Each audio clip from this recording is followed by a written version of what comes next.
Bien le bonsoir les Blaugrana, comment allez-vous? Nouvelle vidéo actualité sur le FC Barcelone. Comme vous pouvez le voir, je fais cette vidéo exceptionnellement en chemise, car pour ma part, je suis encore en train de fêter le flickball. Vous avez déjà fini la fête? Allez les gars, on se motive, on continue de festoyer, même si ce n'est que la deuxième journée, mais on peut un peu souffler. Vous nous permettez d'être enfin heureux lors d'un début de championnat en ayant du beau jeu, en ayant une équipe cohérente. Je suis en chemise, moi je continue ma fête pour ma part. Les Blaugrana, ça sera une courte vidéo actualité où on va parler plutôt des départs du Barça, même s'il y a une information sur une probable arrivée. Vous connaissez déjà le nom, vous le verrez au cours de la vidéo actualité. Hormis l'actualité, j'ai quand même envie de commencer cette vidéo-là par une petite parenthèse sur le match de Ferran Torres qui a fait beaucoup parler hier sur les réseaux sociaux, notamment sur Twitter.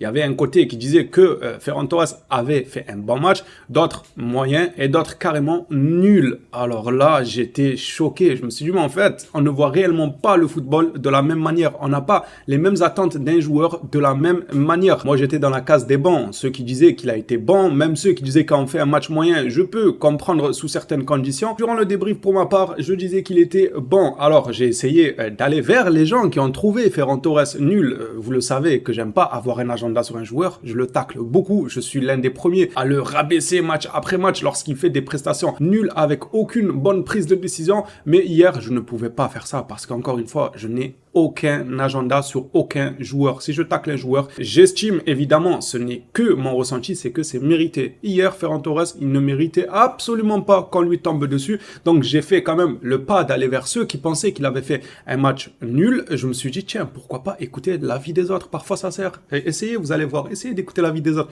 Pas toujours comme cette fois-ci, vous allez le voir. Donc je vais vers ces gens-là et je dis, expliquez-moi en quoi il était nul. La réponse qui ressortait le plus souvent, c'est, ouais, il n'a pas assez aidé Baldé sur le côté gauche. C'est sérieux, quoi. Franchement, quand j'ai eu cette réponse, je me suis dit, ok, c'est bon. Le débat, il est terminé.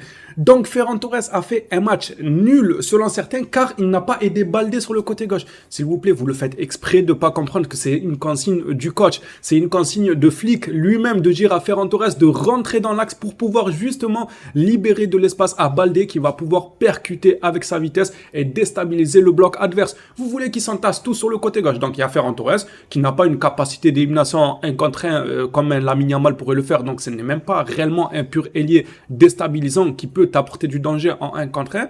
Vous voulez qu'il reste là. Il y a Baldé derrière lui. Il se marche tout le temps dessus. Il se marche dessus. Tu te retrouves avec un attaquant gauche qui colle la ligne, mais qui ne s'est pas éliminé ou très rarement en 1 contre 1. Et tu te retrouves avec Baldé qui est toujours bloqué car il se retrouve avec deux défenseurs sur le couloir. Déjà, le défenseur droit plus le défenseur central droit qui viendrait l'aider et voir un milieu défensif aussi qui viendrait apporter le surnombre. Ça te fera un côté gauche trop chargé. Ce que Hansi Flick a demandé à Ferran Torres, c'est de rentrer dans l'axe, de venir coller Lewandowski, non seulement pour aider Lewandowski dans le pressing, car il n'est plus forcément capable, il n'a plus les jambes d'il y a 4-5 ans, ça c'est un fait avec l'âge, c'est tout à fait normal. Donc Ferran Torres est venu presser dans l'axe, est venu tourner autour de Lewandowski, car Hansi Flick lui a demandé. Je vous rassure, ce n'est pas Ferran Torres lui-même qui a décidé d'aller coller Lewandowski et d'abandonner Baldé. Oh, vous vous rendez compte de ce que vous dites? Vous pensez que Flick, il est au bord du terrain, donc il est à quelques mètres des joueurs, il va voir Ferran Torres laisser Baldé totalement seul et aller coller Lewandowski, il va rien lui dire.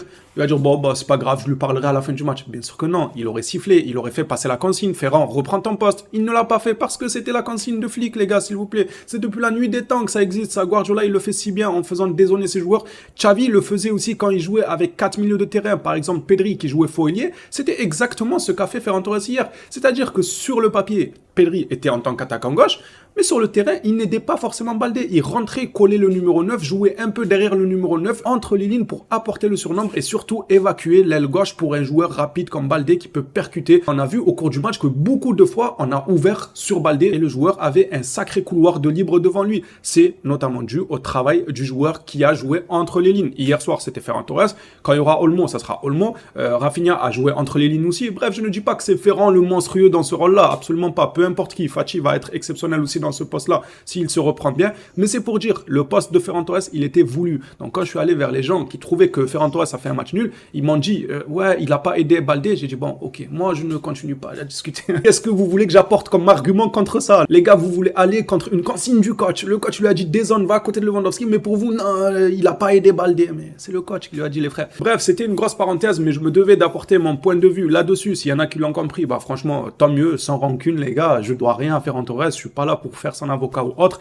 S'il y en a qui ne le comprennent pas et qui restent sur leur position, c'est votre avis, il n'y a aucun souci avec ça. Ceci dit, rentrant dans la vidéo actualité de la journée, et c'est officiel pour Mikhail Faye, on a enfin les chiffres exacts parce qu'on a eu 15 millions, 14 millions, 10 millions plus bonus. Là, ce sont les chiffres exacts officiellement. 10,3 millions de transferts plus 30% à la revente du joueur et 25 millions de clauses de rachat pour Faye à Rennes. Ça sert plus à rien de répéter les mêmes critiques sans cesse sur la direction. C'est fait, c'est fait. Voyons le bon côté des choses. Essayons de trouver un bon côté à la chose. Le bon côté, c'est que le joueur aura du temps de jeu. Le joueur pourra montrer aux yeux du monde en Ligue 1, quand même, qui est un championnat assez regardé, on va pas se mentir, c'est pas le dernier des championnats non plus. Il pourra montrer son talent. Et si il montrait son talent et qu'il explosait, le Barça garde un droit de rachat à 25 millions. On va dire qu'on va essayer de se contenter de ça. Restant dans le sens des départs avec Garcia qui devrait lui aussi quitter le Barça dans les prochaines heures. Ravi a rapporté que Girona espère conclure le transfert d'Eric Garcia dans les prochains jours entre 15 et 20 millions. C'est une sacrée somme. Dans l'état actuel du club, ça reste tout de même une belle somme, seulement à attention. Pourquoi je dis attention? Parce que si tu vends Eric Garcia, Christensen il vient de se blesser, on parle de 2 mois. Araujo il est blessé. Martinez lui aussi il s'est blessé pas mal de fois la saison dernière. Au bout d'un moment tu veux défendre avec qui? Tu comptes que sur Cubarsí, un jeune de 17 ans, tu as vendu Faye. Tu veux vendre Eric Garcia, tu vas donner l'anglais à l'Atlético Madrid. Mais en fait on est arrivé à un point où on avait beaucoup de défenseurs centrales et du jour au lendemain on va arriver à un point où on n'a plus de défenseurs centrales. Alors ce qu'il faudrait en cas de vente d'Eric Garcia, je ne suis pas contre moi cette vente là, mais il faudrait tout faire pour aller chercher Cancelo. Pourquoi je dis ça? Parce que Cancelo te donnera l'opportunité de jouer défenseur droit et de libérer Koundé qui puisse repartir en défense centrale en cas de blessure comme actuellement de Christensen, en cas de blessure de Martinez, ce qu'on ne souhaite pas parce qu'on serait dans le pétrin en vendant Faye, Eric Garcia et tout. Si Martinez venait à se blesser, on sera dans le pétrin, quoique ça sera à Koundé de venir en tant que défenseur central, ce qu'il a fait plusieurs saisons, mais qui jouera défenseur droit du coup? C'est pour ça que je dis Cancelo te laisserait le choix. Cancelo te donnerait cette assurance-là, cette couverture-là de pouvoir couvrir le poste de défenseur droit pendant qu'on appellerait au secours, on appellerait à l'aide au colonel Koundé pour reprendre un poste de défenseur central. Ça pourrait être une solution. Maintenant, si Cancelo ne vient pas et que tu te sépares d'Eric Garcia, j'aurais peur, moi, au cours de la saison quand même. Matt Moreto nous parle aussi du dossier d'Eric Garcia, l'un des transferts possibles avant la fin du mercato, et Eric Garcia vers Girona. Encore un jeune défenseur du Barça, Alex Vallée, devrait prolonger avec le FC Barcelone jusqu'en 2026 avant de partir en prêt au Celtic. Pareil, ça lui donnera du temps de jeu, mais encore une fois, ça fait un défenseur en moins, un défenseur dans les couloirs en plus, là où on a le plus besoin de renfort, on va libérer un joueur, ça lui donnera du temps de jeu. Certes, on n'aura pas à inscrire le joueur en Liga, ça nous fera de la place niveau fair play financier, certes, mais qui viendra te couvrir quand tu auras besoin d'aide si tu n'achètes pas Cancelo? Parce que je n'ai pas pris les nouvelles sur Cancelo, mais j'en ai vu une passer, elle n'est pas très joyeuse. Actuellement, on est plutôt pessimiste sur ce dossier-là. J'espère que l'optimisme reprendra au cours des prochains jours, des prochaines heures, car on a à peine 5-6 jours de mercato. Sky Sport, eux, nous parlent du dossier Chiesa. Chiesa aimerait énormément rejoindre le Barça. Il veut se réinventer dans le projet du Barça. Et Dancy Flick, je suis toujours OK pour sa venue, autour de 10-15 millions. Je trouve que c'est un bon deal pour le FC Barcelone. Je trouve que c'est un pari qui peut être risqué pour certains. Pour d'autres, ils diront que non. Pour ma part, non, ce n'est pas risqué de prendre Chiesa pour 10-15 millions, car tu peux gagner gros s'il se relance, que ce soit sportivement parlant ou financièrement parlant. C'est un coup à tenter pour Chiesa. Pour terminer cette vidéo actualité, on va parler du gars qui a posé un classique hier face à Bilbao. J'ai nommé monsieur Bernal. La clause libératoire de Marc Bernal est de 20 millions actuellement. C'est chaud quand même, 20 millions pour un joueur aussi talentueux que ça, qui deviendra automatiquement à 25 millions lorsqu'il aura joué 5 matchs avec l'équipe première, 30 millions lorsqu'il joue 10 matchs et 35 millions lorsqu'il jouera 15 matchs avec l'équipe première. Je trouve que c'est quand même bas, même 35 millions. Comment le joueur doit jouer 15 matchs pour avoir 35 millions de clauses? Vous m'aurez dit, il doit jouer 15 matchs pour avoir 6 milliards de clauses. Je vous aurais dit, ouais, c'est bien, c'est un bon deal. Comme ça, 15 matchs pour 35 millions. 35 millions, le dernier des clubs de Ligue 1, il va venir, il va te les poser sur la table. Mais bon, Bernal, ça se voit, c'est quelqu'un qui aime le club. Je m'en fais pas, j'ai pas peur pour sa clause. Je pense pas qu'il quittera le Barça d'aussitôt. Au contraire, il sait qu'il y a une pénurie à ce poste-là de numéro 6. Il sait qu'il a une vraie carte à jouer avec son talent. Il peut grandir aux côtés de Yamal, de Pedri, de Gavi, ainsi de suite, entre autres avec ses collègues de la Masia, tout simplement. Je ne le vois absolument pas partir, même si il avait une clause à 30 centimes. Il va rester au club, ce joueur-là, pour encore une longue période. En tout cas, je l'espère, les gars. On va pas porter la haine, hein. On va pas commencer à porter l'œil et il va finir par partir.